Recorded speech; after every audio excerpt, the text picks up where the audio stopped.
Hello everyone, welcome to your channel Adorable Mathematics।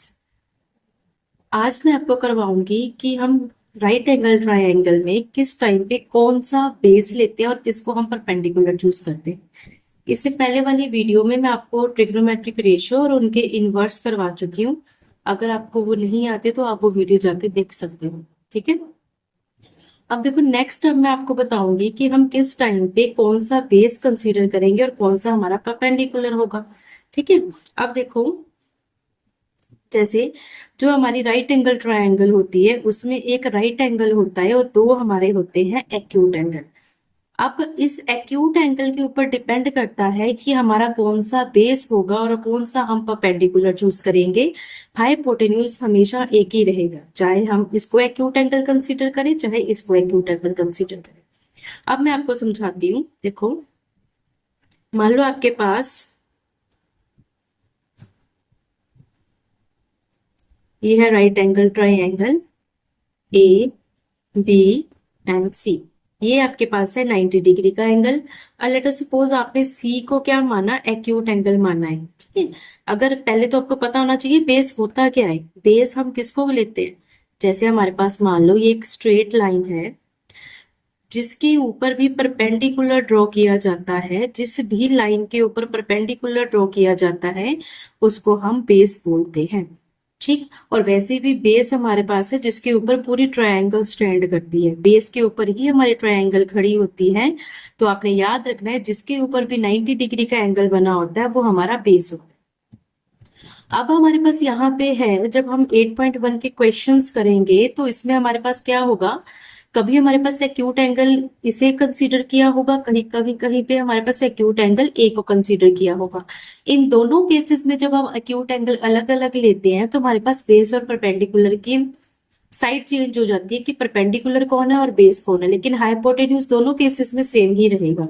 जैसे देखो, अगर हमारे पास इस केस में लेट अस सपोज कि आपका जो एक्यूट एंगल है वो हमने कौन सा कंसीडर करा है, सी।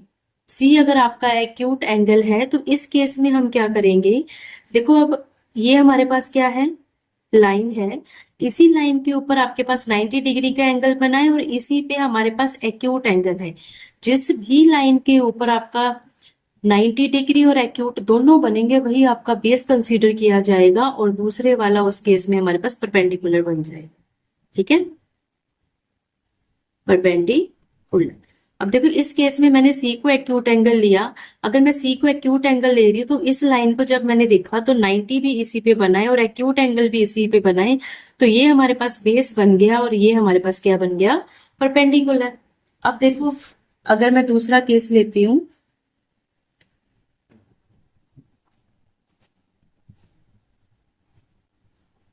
अब देखो इसी क्वेश्चन को अगर हम ऐसे करें ए बी सी, अब मैं एक्यूट एंगल कंसीडर कर रही हूँ ए। अब मैं सी को कंसीडर नहीं करूंगी, मैंने ए को एक्यूट एंगल माना है। अब देखो ये होता है 90 डिग्री का एंगल। अब अगर मैं देखूं कि एक्यूट एंगल ऐसी कौन सी साइड है जिसपे एक्यूट एंगल भी बन रहा है और उसी पे 90 डिग्री का एंगल बन रहा है, तो आपको दिख रहा होगा वो आपके पास लाइन है ये वाली। इस लाइन पे आपके पास क्या बन रहा है, एक्यूट एंगल भी इसी पे बन रहा है और 90 डिग्री भी इसी पे बन रहा है। तो इस केस में बेस हमारा बन जाएगा ये, जो इस केस में परपेंडिकुलर था। इस केस में ये परपेंडिकुलर था क्योंकि एक्यूट एंगल सी था।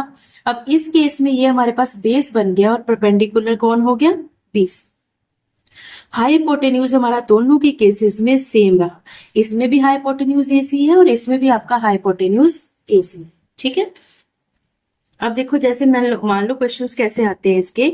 आपको बोला गया कि साइन सी, साइन सी, पहले तो आपको पता होना चाहिए कि साइन होता क्या है, that is perpendicular upon hypotenuse. ये जो ट्रिग्नोमेट्रिक रेशियोज हैं ये मैं प्रीवियस वीडियो में करवा चुकी हूँ, आप वहां से जाके देख सकते हो, मैं इसका लिंक डिस्क्रिप्शन बॉक्स में दे दूंगी। ठीक है, अब हमारे पास साइन सी होता है पी अपॉन एच। आपने ध्यान क्या रखना है यहाँ पर, इस एंगल को ध्यान में रखना है कि ये वाला एंगल क्या दे रखा है। ठीक, इस एंगल से ही आपको पता लगेगा कि परपेंडिकुलर कौन सा होगा और हाइपोटेन्यूज कौन सा होगा। अब अगर यहाँ पे देखो तो यहाँ पे सी को एक्यूट एंगल माना गया है, इट मीन्स इस ये वाला केस है जिसमें सी को एक्यूट एंगल माना गया है। तो इस केस में परपेंडिकुलर आपका कौन है, ए बी। और अगर मैं इसमें हाइपोटेन्यूज की बात करूं तो वो क्या है आपका, ए सी। अब अगर मैं ले लूं आपके पास साइन ए, अब देखो इस केस में आपके पास ए एक्यूट एंगल माना गया है, इट मीन्स ये आपके पास एक्यूट एंगल है, और उसके केस में एक्यूट एंगल के केस में आपके पास बेस और परपेंडिकुलर चेंज हो जाते हैं। जो हमारे पास ट्रिग्नोमेट्रिक रेशियो तो रहेगी ही परपेंडिकुलर और हाइपोटेन्यूज, लेकिन अब परपेंडिकुलर चेंज हो गया आपका। पहले आपका परपेंडिकुलर ए बी था ना, अब आपका परपेंडिकुलर क्या हो गया, बी सी। और हाइपोटेन्यूज आपका दोनों के केसेस में मैंने बोला ये कि सेम ही रहेगा। ओके, तो आपका मेन चीज है यहां से आपका देखना कि कौन सा हम एक्यूट एंगल कंसीडर कर रहे हैं और कौन सा नहीं। बड़े ध्यान से इसको देख लेना, कोई भी वीडियो देखनी हो तो उसको पूरा देखते हैं ताकि हमें प्रॉपर पता चले कि आफ्टर ऑल कंसेप्ट है क्या। ठीक, आई होप आपको यहाँ तक ये सारा समझ में आया होगा। अगर कोई भी आपका डाउट हो तो आप मुझे कमेंट बॉक्स में कभी भी मैसेज कर देना, मैं आपके लिए स्पेशल उस चीज के लिए वीडियो बनाऊंगी। ठीक है, आई होप आपको ये समझ में आया होगा। अभी मैं आपको करवाने जा रही हूँ पाइथागोरस थ्योरम। देखो जो आपकी राइट एंगल ट्रायंगल होती है, आपको पता है उसमें हमारे पास एक होता है बेस, एक होता है परपेंडिकुलर और एक होता है हाइपोटेन्यूज। जो आपका हाइपोटेन्यूज होता है उसको बोला जाता है लॉन्गेस्ट साइड। सबसे लॉन्गेस्ट साइड हमारे पास जो राइट एंगल ट्रायंगल में होती है वो होती है हाइपोटेन्यूज, और ये बिल्कुल 90 डिग्री के ऑपोजिट में होती है। 90 डिग्री का जहां बना होगा बस बिल्कुल उसके सामने आपको आपका हाइपोटेन्यूज नजर आएगा। वैसे भी देखने में भी पता चलता है कि हाइपोटेन्यूज आपकी क्या होती है, लॉन्गेस्ट साइड होती है। और एक बेस होता है, एक परपेंडिकुलर होता है। किस टाइम पे आपने किसको बेस मानना है, किसको परपेंडिकुलर मानना है, ये मैं आपको ऑलरेडी करवा चुकी हूँ, आप मेरी वीडियो को देख लेना। ठीक, अब यहाँ पे जो हमारी पाइथागोरस थ्योरम है वो होती क्या है, वो बोलती है कि hypotenuse square is equals to base square plus perpendicular. ठीक, अब इस केस में अगर मैं हाइपोटेन्यूज देखूं that is AC whole square is equals to base is BC, BC whole square plus perpendicular आपका कितना है, AB होल स्क्वायर।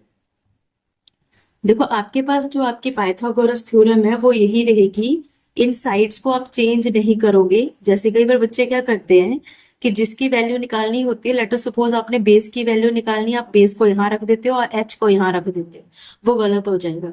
बच्चे क्या करते हैं मैं आपको बताती हूँ, लेट अस सपोज कि कोई भी एग्जाम्पल आपको गिवन है, जैसे मान लो आपको बोला गया है कि ये आपका 5 सेंटीमीटर है और ये मान लो आपका 3 सेंटीमीटर है। आपको बोला गया है कि आपने परपेंडिकुलर फाइंड आउट करना है। ठीक है, आपने क्या फाइंड आउट करना है, परपेंडिकुलर। तो बच्चे पता क्या करते हैं, उनको पता है कि हमने परपेंडिकुलर फाइंड आउट करना है, वो परपेंडिकुलर का स्क्वायर यहाँ लिख देंगे, बेस का स्क्वायर यहाँ लिख देंगे और हाइपोटेन्यूज को यहाँ ला देंगे। तो ये वाली चीज बिल्कुल गलत है, ऐसे बिल्कुल भी नहीं करना है। जब भी आपने पाइथागोरस लगानी है तो यही लगेगी। अब हाइपोटेन्यूज को हम इस साइड में क्यों लेके आते हैं, यहीं पे क्यों रखना है इसको, बिकॉज ये लॉन्गेस्ट साइड होती है, और जब इसका स्क्वायर करते हैं तो बेस और परपेंडिकुलर के स्क्वायर के सम के इक्वल होता है ये। तो आपने जो पाइथागोरस थ्योरम याद करनी है वो यही होगी, वो ये नहीं हो सकती। ठीक है, अब जो 8.1 के क्वेश्चंस होंगे उसमें जो मैंने आपको ये 3 कंसेप्ट करवाए हैं, एक में तो मैंने आपको ट्रिग्नोमेट्रिक रेशियोज के बारे में बताया, इससे पहले मैंने आपको बताया कि आपने किस एक्यूट एंगल के अकॉर्डिंग किसको बेस और किसको परपेंडिकुलर चूज करना है। अब मैं आपको बता चुकी हूँ कि पाइथागोरस थ्योरम अप्लाई कैसे करनी है। अब मैं आपको 8.1 के क्वेश्चन स्टार्ट करूंगी। क्वेश्चन स्टार्ट करने से पहले सभी ये वीडियो जरूर देख लेना। ओके, अगर किसी को कोई भी डाउट हो तो प्लीज आप मुझे कमेंट बॉक्स में बता दिया करो, मैं उसके लिए सेपरेट वीडियो जरूर बनाऊंगी। Okay, thank you.